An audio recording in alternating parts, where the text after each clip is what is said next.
क्या आपने कभी सोचा है कि अफ्रीका और यूरोप जो सिर्फ 13 किलोमीटर के फासले पर है, उनके बीच एक ब्रिज क्यों नहीं है? स्ट्रेट ऑफ गिब्राल्टर दुनिया का एक सबसे नजदीक नेचुरल सी पैसेज है जो अटलांटिक ओशियन और मेडिटेरियन सी को जोड़ता है। इसके बावजूद यहाँ आज तक कोई ब्रिज नहीं बनाया गया। आखिर क्यों? क्या इंजीनियरिंग मुश्किलें हैं या कुछ और वजह? आज की इस वीडियो में हम इस टॉपिक को डिटेल में एक्सप्लोर करेंगे और जानेंगे कि दुनिया के दो सबसे नजदीक कॉन्टिनेंट्स के बीच ब्रिज बनाने का सपना क्यों अधूरा है। चलिए शुरुआत करते हैं एक इंटरेस्टिंग फैक्ट के साथ। स्ट्रेट ऑफ गिब्राल्टर सिर्फ 57 किलोमीटर लंबा और सबसे छोटी विड्थ पर सिर्फ 13 किलोमीटर का है, लेकिन इसका स्ट्रेटेजिक इंपॉर्टेंस बहुत ज्यादा है। ये सिर्फ दो कॉन्टिनेंट्स को नहीं बल्कि पूरे ग्लोबल ट्रेड नेटवर्क को जोड़ता है। हर साल यहाँ से लगभग 1 लाख शिप्स गुजरती हैं। कंपेयर करें तो स्वीज कैनल से सिर्फ 20,000 और पनामा कैनल से 14,000 शिप्स गुजरती हैं। ये स्ट्रेट अपने आप में एक नेचुरल वंडर है जो शिप्स के लिए एक बड़ा और सेफ रास्ता प्रोवाइड करता है। लेकिन सवाल ये है कि जब ये इतना बिजी और इम्पोर्टेंट रास्ता है तो यहाँ ब्रिज क्यों नहीं बनाया गया? सबसे पहला जवाब है कॉस्ट। ये ब्रिज बनाने का कॉस्ट एस्टिमेट्स के मुताबिक $5 बिलियन से $20 बिलियन तक हो सकता है। ये दुनिया के सबसे बड़े इंफ्रास्ट्रक्चर प्रोजेक्ट्स में से एक बनेगा। लेकिन प्रॉब्लम सिर्फ कॉस्ट तक सीमित नहीं है। यहाँ कंस्ट्रक्शन के चैलेंजेस भी उतने ही बड़े हैं जितना इसका इकोनॉमिक इंपॉर्टेंस। आप सोचिए, अगर ये ब्रिज बनाया गया तो इसकी ऊंचाई इतनी होनी चाहिए कि दुनिया के सबसे बड़े कार्गो शिप्स भी आसानी से गुजर सके। ये ब्रिज इतना ऊंचा बनाना पड़ेगा कि समुद्र के ट्रैफिक को डिस्टर्ब ना करे। स्ट्रेट की एवरेज डेप्थ 1200 फीट है, लेकिन कुछ जगह पर ये 3000 फीट तक पहुंच जाता है, जो दुनिया की सबसे ऊंची बिल्डिंग बुर्ज खलीफा से भी ज्यादा है। इंजीनियर्स को समुद्र के अंदर 3000 फीट ऊंचे पिलर्स बनाने पड़ेंगे, जो अब तक किसी ने नहीं किया। ये सिर्फ ऊंचाई का चैलेंज नहीं बल्कि समुद्र के करंट्स का भी है। पानी के सरफेस पे करंट वेस्ट से ईस्ट की तरफ जाता है, जबकि समुद्र के बॉटम पे करंट उल्टी डायरेक्शन में होता है।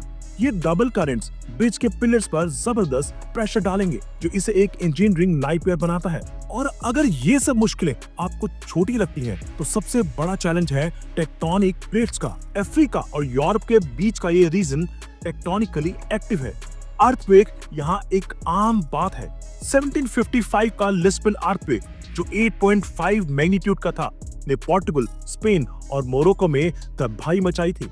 इसी तरह 1960 का एगाडीर अर्थक्वेक मोरक्को में बहुत बड़ी तबाही लेकर आया। अगर स्ट्रेट ऑफ गिब्राल्टर पर ब्रिज बनाया गया तो उसे 9 या 10 मैग्नीट्यूड तक के अर्थक्वेक्स को बर्दाश्त करना होगा। आप समझ सकते हैं कि ये इंजीनियरिंग के लिए कितना बड़ा चैलेंज होगा। ये तो नेचुरल चैलेंजेस हैं। अब बात करते हैं पॉलिटिकल इश्यूज की। स्टेट के दोनों तरफ स्पेन और मोरक्को है। दोनों कंट्रीज के बीच कभी इस बात पर समझौता नहीं हो पाया कि अगर ब्रिज बनेगा तो उसका खर्चा कौन उठाएगा। स्पेन का मानना है कि इस ब्रिज का ज्यादा फायदा मोरक्को को होगा, तो ज्यादा कॉस्ट मोरक्को को उठानी चाहिए। मोरक्को कहता है कि कॉस्ट का बर्डन 50-50 होना चाहिए। ये पॉलिटिकल डिसएग्रीमेंट्स इस प्रोजेक्ट के रास्ते में एक बड़ी रुकावट है। आप सोच रहे होंगे कि ब्रिज नहीं तो टनल बनाने की सोच क्यों नहीं की गई।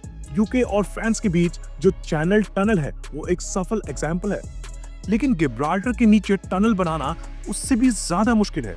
इसकी एक वजह है समुद्र के नीचे की सॉफ्ट क्ले लेयर्स। जियोलॉजिस्ट कहते हैं कि स्ट्रेट ऑफ गिब्राल्टर के नीचे की मिट्टी इतनी अनस्टेबल है कि वो किसी भी हैवी स्ट्रक्चर को सपोर्ट नहीं कर सकती। ये मिट्टी किसी भी प्रकार के प्रेशर में आसानी से हिल सकती है, जो टनल प्रोजेक्ट के लिए एक बड़े रिस्क की तरह काम करेगा। फिर आता है इकोनॉमिक फीजिबिलिटी का सवाल। चैनल टनल जो यूके और फ्रांस के बीच है, हर साल लगभग $30 बिलियन कमा लेता है, क्योंकि 2 करोड़ पैसेंजर्स उसका यूज करते हैं। लेकिन मोरक्को की जीडीपी सिर्फ $130 बिलियन है, जो इस प्रोजेक्ट के इकोनॉमिक वायबिलिटी पर सवाल उठाता है। अगर स्ट्रेट ऑफ गिब्राल्टर पर टनल या ब्रिज बनाया गया तो उससे पैसा कमाने के लिए 25 करोड़ पैसेंजर्स का एनुअल यूज होना जरूरी है। ये एक अनरियलिस्टिक नंबर है जो अभी के लिए पॉसिबल नहीं लगता। अब बात करते हैं इलीगल इमिग्रेशन की। यूरोप की कंट्रीज को लगता है कि अगर ब्रिज या टनल बन गया तो अफ्रीका से इलीगल इमिग्रेंट्स की बड़ी संख्या आसानी से यूरोप पहुंच जाएगी। ये एक बड़ा पॉलिटिकल और सोशल इशू बन सकता है, जो इस प्रोजेक्ट के अगेंस्ट एक और बड़ा आर्गुमेंट है। और अगर ये सब मुश्किलें सॉल्व भी हो जाएं, तो भी समस्या यही खत्म नहीं होती। जो इंजीनियरिंग प्रॉब्लम्स हैं, उनका कोई आसान सॉल्यूशन नहीं है। दुनिया के सबसे बड़े ब्रिजेस जैसे कि मिलाऊ वायडक्ट की हाइट सिर्फ 1104 फीट है। कंपेयर करें तो गिब्राल्टर में पिलर्स की हाइट 3000 फीट तक हो सकती है। ये दुनिया के किसी भी इंजीनियरिंग प्रोजेक्ट से ज्यादा मुश्किल और कॉम्प्लेक्स होगा। और जब हम टेक्टोनिक एक्टिविटी, ओशन करंट्स और अनस्टेबल सी बेड को ऐड करते हैं, तो ये प्रोजेक्ट ऑलमोस्ट इम्पॉसिबल लगता है। लेकिन इसका मतलब ये नहीं कि दोनों कॉन्टिनेंट्स को जोड़ना इम्पॉसिबल है। कुछ ऑल्टरनेट सॉल्यूशंस दिए गए हैं, जैसे कि अंडर वाटर टनल, लेकिन ये सॉल्यूशन भी बहुत एक्सपेंसिव है और इसकी फिजिबिलिटी पर सवाल उठते हैं। यूरोपियन यूनियन भी इस प्रोजेक्ट को फंड करने में इंटरेस्टेड नहीं लगती, क्योंकि उनका मानना है कि इससे इलीगल माइग्रेशन और सिक्योरिटी कंसर्न्स और बढ़ जाएंगे। तो क्या स्ट्रेट ऑफ गिब्राल्टर पर कभी ब्रिज या टनल बन पाएगा? ये सपना तभी पूरा होगा जब इंजीनियरिंग, पॉलिटिक्स और नेचुरल रिस्क का कोई सॉलिड सॉल्यूशन निकलेगा। तब तक ये सिर्फ एक विजन और डिस्कशन का हिस्सा रहेगा। लेकिन अगर ये प्रोजेक्ट कभी कंप्लीट होता है, तो ये दुनिया का एक सबसे बड़ा इंजीनियरिंग मार्वल बनेगा। आपका इस पर क्या ओपिनियन है? क्या ये ब्रिज या टनल बनाना रियलिस्टिक है? अपने विचार कमेंट बॉक्स में जरूर शेयर करें। अगर ये वीडियो पसंद आई हो तो लाइक करें और अपने दोस्तों के साथ शेयर करना ना भूलें। और ऐसे ही इंटरेस्टिंग फैक्ट के लिए हमारे चैनल को सब्सक्राइब करना बिल्कुल ना भूलें।